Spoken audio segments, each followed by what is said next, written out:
So just so I don't get interrupted. Hello and welcome to this week's brief. I'm Paul Robinson. I'm the Chief Executive at Sherwood, and indeed it's the first brief that we've held in the new year. So Happy New Year to everyone joining us. I hope you've had a good break over the Christmas and New Year period and able to get some downtime and some rest and spend some time with family and friends. Today with me I have Helena Clements, our climate action lead, and Helena will be talking to us about Fresh Start for January, one of those important January moments where we think about how we can improve our health and well-being. So Helena will talk to us following some general updates from myself. So firstly, I'd like to touch on the critical incident that was stood down yesterday. So following a review yesterday, we took the decision to step down our internal critical incident, which was declared on the 29th of December. What I need to explain is that the system in Nottingham and across Nottinghamshire does remain under a system-wide critical incident.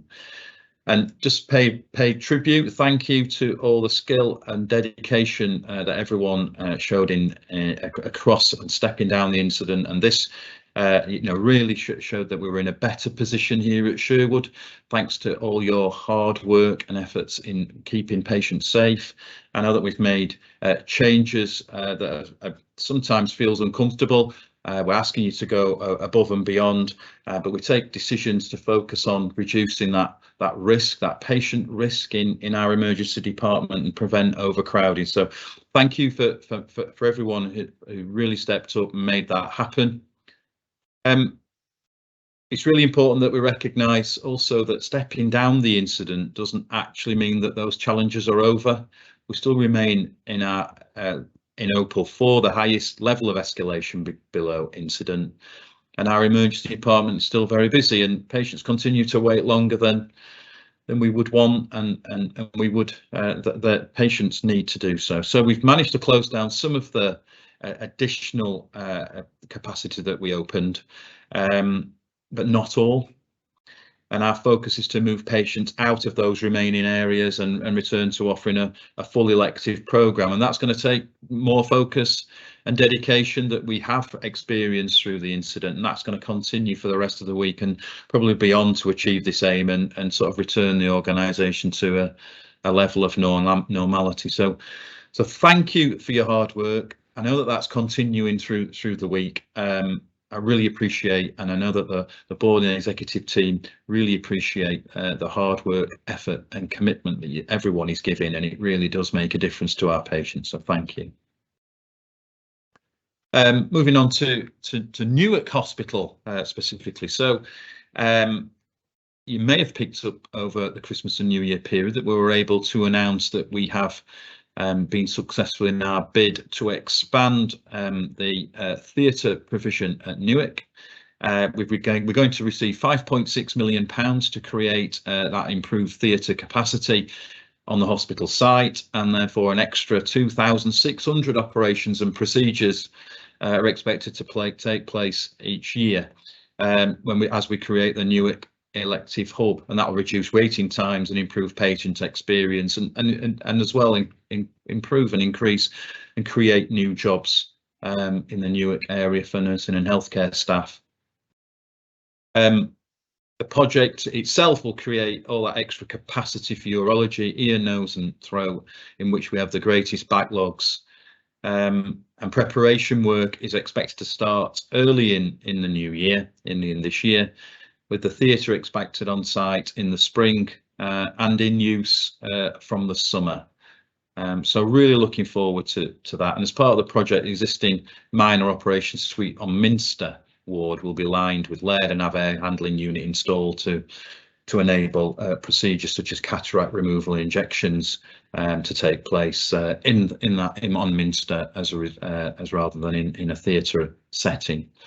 Yeah, so we're really pleased, really excited by this, and it really shows that we mean business when we're expanding Newark Hospital's service We want to maximise Newark Hospital and ensure that it's a valued and vibrant part of the community. So really good news there. As usual, it's staff brief. It might be a new year, but a continuing message on staff brief is continue to get your flu and COVID vaccinations. We're making it more easier than ever for colleagues to get both of those vaccinations, and there's a vaccination team now available to attend wards and departments.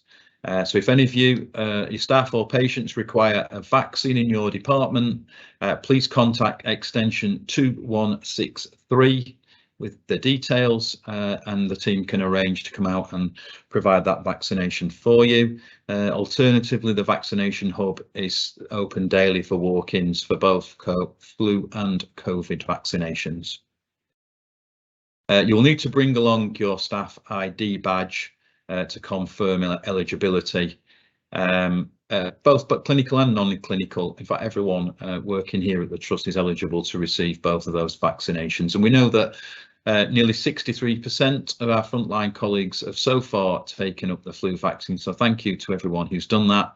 And in the medicine division are still in the lead in terms of our divisional competition, and they've got the highest uptake, which is around 60%, so well done. Finally, from me in general updates, just a note around our pharmacy out of hours service. So from Monday the 16th, that's next week. So from Monday the 16th, there's some changes to the pharmacy out of hours service. To provide clarity to colleagues, the pharmacy department have created some guidance, so colleagues have a clear understanding of pharmacy, of the out of hours service the pharmacy provides, and the pharmacy will be out of hours after 5:30 on weekdays and after 1 p.m. on a weekend. And the pharmacy out of hours service will cease to respond to any unplanned calls to the pharmacy door during these times. All calls during this period, that's after 5:30 weekdays and after 1 p.m. on weekends, all calls will come through the on-call pharmacist. And the on-call pharmacist will leave site at 7 p.m. on weeknights and 5 p.m. on weekends, but will continue to be accessible via the phone by calling switchboard. So always available, not always on site, but always available.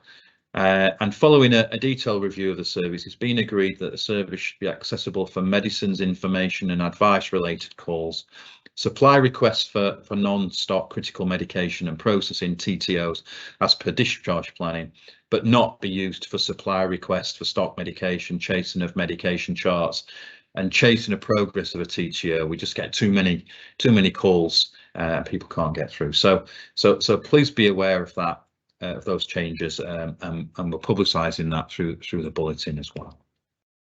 Okay, so please use the chat function if you've got any questions.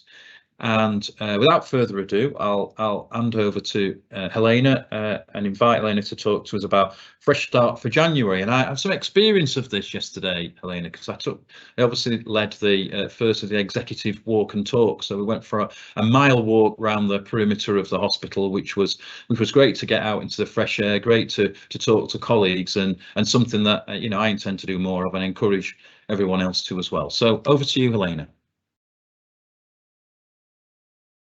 Thank you. So Happy New Year, everybody. I first wanted just to say from a clinical perspective, to reiterate Paul's thanks to everyone, and that's not just the clinical teams, but particularly those, and perhaps particularly in medicine and the emergency department, for our outstanding efforts in the last couple of weeks. And I sometimes struggle with talking about climate and health and well-being when there's all of that pressure and ill health behind the scenes, or happening in front of you. It's not behind the scenes. But actually, I feel more and more strongly that we need a new vision for health rather than ill health. And if we can tackle preventable conditions, then we've got a chance of improving winters rather than having another winter like the last or worse than the last.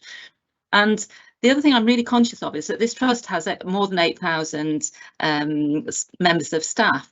And so actually our staff are our patients, and keeping them healthy keeps them at work, which is really important because we need our colleagues beside us to make that job easier. but actually it keeps them out of hospital. And those 8,000 people will take health messages home, I hope, and our reach can actually be 50, 60, 80,000 people if we're getting those messages out in the community. And that is really, really powerful. So thinking about our own health is actually doing the right thing for ourselves, our patients, our hospital, and it's much better for the planet. So the Fresh Start to January is all about that, and it's happening downstairs in here at King's Mill Hospital this morning in the KTC. And we're really focusing on health and well-being, and that means exercise. That's me about 20 minutes ago doing a 3-minute cycling challenge.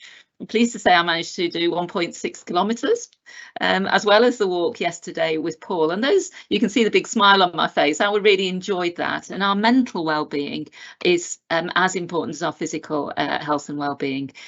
So we are accumulating our miles. So please come down and help us with maybe the challenge to get us as far as Glasgow, where the climate talks were last year, or Paris or beyond. We're going to add up those miles and see how far we get over the next 3 weeks. Paul mentioned the walks and talks, the executive walks and talks. And again, this is to get us out in the fresh air, a bit of exercise. Our walk took about 35 minutes, Paul, I think, probably could have been faster. But actually it was a chance for me to have a conversation with Paul one-to-one and with other colleagues who were walking with us, and you know, that's a great opportunity. So if you've got something that you want to ask our execs, now's your chance. Not that they're not available the rest of the time as well, because I know that they are. But actually those walks and talks could be any meeting, any conversation, clinical conversation that you need to have, but get you out there and get a bit of exercise. So and it'll get easier when the weather improves. It's a terrible day today for that. The other thing that we're thinking about is from a health and well-being perspective is food and our diet and general well-being. So our partners, Your Health Your Way, are downstairs as well, offering health checks to staff and patients, and they can check your weight, your height, your blood pressure, and offer interventions. So they're there. You don't need to put an appointment. We'd already done 13 health checks before I left there, before team brief. So please take that opportunity, and they'll be there until 2 o'clock today, and then at Newark on Thursday when we're doing another event like this, and then back in a couple of weeks. So look out for the comms. There's a timetable of events over the next 3 weeks, and looking after our own health is really, really important. It's a really good time to think about alcohol, smoking, and our weight, as well as exercise, and all of those things you can click into downstairs. And even more importantly, thinking about our actual diet. And diet is important for us as individuals, but it's important for the planet. And we know that we need to eat a bit less meat, or quite a lot less meat, and start getting used to having meat-free alternatives in our diets. There's lots of vegans and vegetarians out there, but what we're encouraging people to do is just have a bit of a taste of some of those foods, and maybe think about making a few changes in what you eat, both for yourselves and when you go home. And ABL have provided us with some recipe cards, advice around slow cooking. If you're interested in a wonder bag, you can see mine in action downstairs. It's a bit like a slow cooker, but it's got no energy. Basically insulation. Insulation is the key to everything in climate, actually. So please go down there. There's quite a few of us have been baking, cooking, and buying over-the-counter foods for you to taste and try today, to see what you think about those lower carbon foods. Most of those foods are better for us in terms of fibre, calories, lower calories, and definitely better for the planet. And we really need to move in that direction. So I make no apologies in saying that, you know, we know there's a health emergency at the moment. Paul's just talked about that. But there's also a climate emergency, and the two things, the solutions are the same. And if we keep healthy, it's better for the planet, it's better for us, and it's definitely better for the NHS. So I'd really encourage you to take part in the activities we've got offered. Look after yourself, And obviously through the next few weeks and ongoing, this is never going to stop. We'll be looking at other opportunities to think about climate and health. Just a couple of heads up, at the end of January, we're going to have a look at digging over the vegetable plot and getting people back involved with the staff vegetable plot, which is a lovely place when it's growing well. It looks a bit sad at the moment. And also planting more trees in the Hope Orchard, which we're going to be teaming up with colleagues in the community to do that as well. That'll be in March when the weather's a bit nicer, and we've got a bit more time to organise it. So lots going on, really joining those dots between our physical health, our mental health, our food and our environment, and actually the benefits that has for all of us, and actually hopefully our vision for a future healthy population rather than the rather unhealthy population that we have at the moment, and this coming through our front doors. But it doesn't diminish from all of the hard work that everybody is doing, and I'm so grateful. Yeah, we need to look after ourselves to look after our patients, so please do that. So I think that's all I've got to say, Paul. Thank you for walking and talking with me yesterday. And well, thank you. Yeah.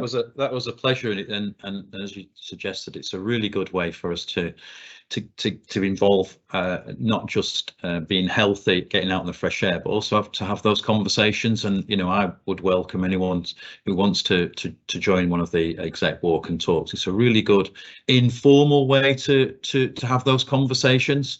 There's a high degree of formality if you want to meet with one of the execs in any sort of office environment. You sat at a table. It appears to be very formal and can be a little bit off-putting to people. I understand that. So to get out in the fresh air, get wrapped up, have a stroll around. We went around the vegetable plot on the garden yesterday, for example. Be a really good environment for us to just have a chat in an informal setting. And I mentioned the vegetable plot and garden. It does need some work, and I know that you've got a task force at the end of the month. But that was also the reason that we only covered a mile in 35 minutes, Helena. So I don't want anybody to think we were walking at a snail pace. We did pause and reflect in the garden for a while.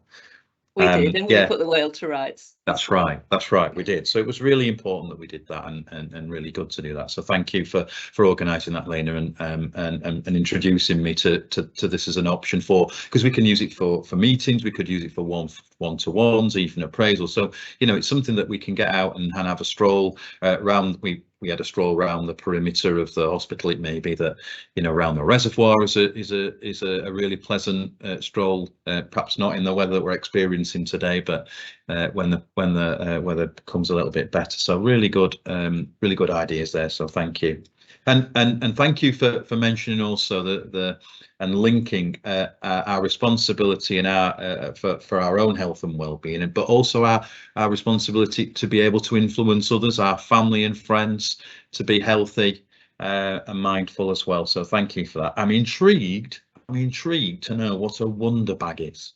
Well, I sort of get what you're doing with it, but what is it?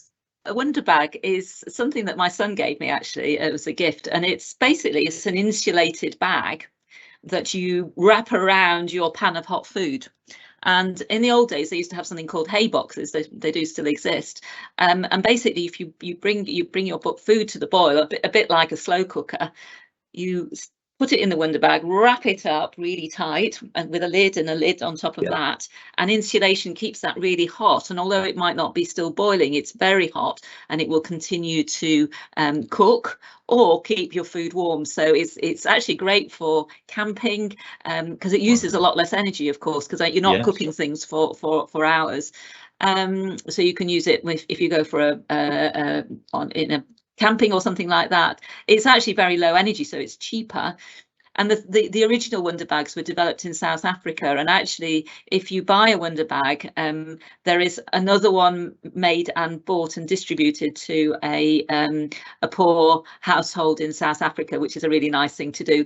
They're a little bit expensive, but actually I looked on the internet today, and there are patterns for making your own, because it's basically insulation. And actually the key to tackling the climate crisis and the energy crisis is insulation. So we need to put on more clothes. I've taken my cardi off because I'm boiling hot, but you know, I gave everybody slippers this year, because if you keep yourself warm, you can turn the energy down a little bit. If you keep your house warm by really insulating it, and including our hospital, of course, we can turn the energy down a bit. So it's really important. And the Wonder Bag insulates your food.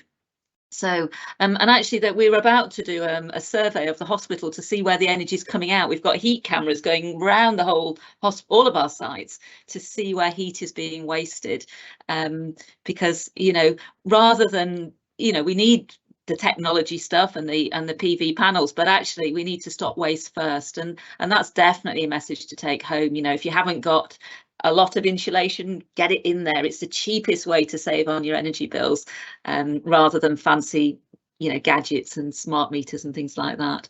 So that's what a Wonder Bag is. It's downstairs, keeping the lentil dal. It's a lentil curry I've made, and that's really cheap as chips, because you're making it from first principles. So there's recipes down there for you to try, and even compostable forks. So forks that will go in my compost bin when I'll take them home, and we'll make them into compost for next year's growing season. So yeah.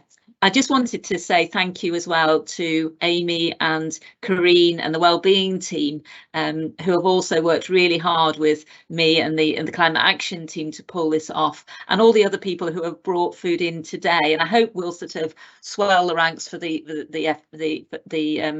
Newark one and the one in 2 weeks' time. But Amy and Corrine have worked really hard as well, and comms, to help pull this together, because it's actually really hard pulling together an event, I've discovered. So yeah, thanks to them. And ABL, our partner organisation, who are you know, they're commissioned to help us to get healthier. So use the opportunity, and they can provide us with resources to work on exercise, diet, and any other issues that we have. Yeah, and mental health as well as physical health. That going outside is so important for ourselves and also our children. So try and get that into your daily habit. It's really, really important for up here. And when it's been so difficult, I have met in the last few days some very distressed colleagues who have been absolutely worn out and really found these last few weeks extremely difficult and exhausting, both physically and mentally. And we need to build that resilience back up again, don't we? So that's what this is all about. So thank you. Thank you. So in the KTC at Kingsmill today, until what time? Do you know what time that ends? Yeah, it's till 2. Till 2 o'clock. Till 2 o'clock, and the Newark one is Shirley's doing a walk and talk at 11, and we're also doing food from 11 till 1 at Newark on Thursday. That's on Thursday. So yeah, KTC here at Kingsmill until 2 o'clock today. There's health checks, there's the Wonder Bag to view, there's recipes to try and to take away. So that's fantastic. And then much the same at Newark on Thursday, again at lunchtime. Yeah. Is that on the main corridor at Newark? No, there's not enough room actually, Paul. So it's actually in the boardroom. But okay, we thought that would make a better space. Fabulous. Thank you for that. Thanks for joining today. We have well, I think it's a point being well made and a question at the end. So I'll just read that out. There appears to be so little resource put into health prevention, healthier living, and access to health services for people in low socio-economic areas. And the question is, are we seeing plans coming through to help address these issues? So I am aware of the importance of this and the importance of the health and well-being strategy that Nottinghamshire County Council and separately Nottinghamshire City Council have in place, and the health and wellbeing boards. And what I am really keen to do, and really hopeful that we're able to do this now, and that's to take part in more meaningfully in that through our place-based partnership work. And we've just announced that through the Mid Nottinghamshire place-based partnership that the Chief Executive of Mansfield District Council, Adam Hill, will take on the chair of that. And what we'll be discussing there is how Sherwood, how we as an organisation, but also as those of us who work and contribute and volunteer on our site, can be involved in promoting that and taking part in how we can roll out and add strength to the health and wellbeing strategy. So if you're not aware of that health and wellbeing strategy across Nottinghamshire, then that's available on the County Council website, and you'll see there that there are key priorities, I think, that will address exactly the areas that the comment is made around. So Helen, have you got anything you'd like to add to that? I think it's an absolutely excellent point, and one of the things that is really obvious to me, I've spent a lot of time thinking about the climate stuff, but actually health inequalities, which is what the question was about, and the solutions to that, which is tackling health, diet, mental health, transport, housing, all of those things will make everybody healthier, and is better for the climate as well as individuals and the environment. So I often talk about joining the dots. This is absolutely, when we win from a climate point of view, we're also winning from a health and wellbeing point of view. And as a secondary care facility, service, the aim, the long-term aim, has to be that we can close beds and have more healthy people and fewer inpatients, and that's where we need to be aiming for. It's going to take time, and the problem with public health is it's a long-term initiative often, and the focus keeps having to come back to today and a crisis. So we need to have that long-term planning, but absolutely everything I want to do for climate is what we need to do for health and well-being across the board, and particularly for the lower income and disadvantaged families. So absolutely spot on question and comment. Thank you. Thank you. Well, there's no further questions in the chat, so I'll draw that to a close. Any sort of closing remarks, Helena? No, just take a fresh start, look after yourselves. By that, you're looking after yourselves, your family, your planet, your colleagues, and the NHS. What more can we hope for? Yeah, of course, that's a fabulous end, and I'll just end by thanking all our colleagues for the extreme hard work under extreme pressure that we've been experiencing. Thank you for all you do. I'll see you again on the brief next week, and I hope you have a good extra end of the week. And yeah, I'm just pausing, so we've just got a question in, so I will take it. That's why I paused and just stumbled a little bit there. So how do you volunteer for the garden? I knew this was going to be something, as soon as I saw it flash up, I thought we need to cover this. Yeah. Okay, so we had a bit of conversation about when the best time to do this, and we wondered about we're going to have a dig day on the 29th of January, which is a Sunday. It's from 10, we'll put some more comms out about this, from 10:30 to 12, and I know that's not going to suit everyone, and I will bring coffee and cake, I promise. It'll probably, or something vegan, but anyway, I'll bring some coffee and cake. And I think that's an opportunity to sort of get a bit of a team going. Don't worry if you can't do it. It's basically an open house, but I think what we need to do is to revitalise that. So if you wanted to contact me, and Vicky Tilbrook has been the lead. Debs Kerry has also been really committed to the garden, as have lots of other people. Debs is a very busy lady, and she's busy doing very exciting triathlon things, I think, or Ironman or something. So she's going to step back. So we need new volunteers. So please contact me or Vicky Tilbrook. If anybody can turn up and dig on the 29th of January, I'll bring coffee and cakes, and then we'll take it forward. It's really, really exciting. Great, thank you. I knew that was going to be a good question to take. So at that, I'll draw it to a close. Thank you for joining us today. Thank you, Helena. Thank you for everything that everyone's doing to keep patients safe and support each other, and support yourselves by looking after your health and well-being. So thank you, and I'll see you again next week. Until then, bye. Bye.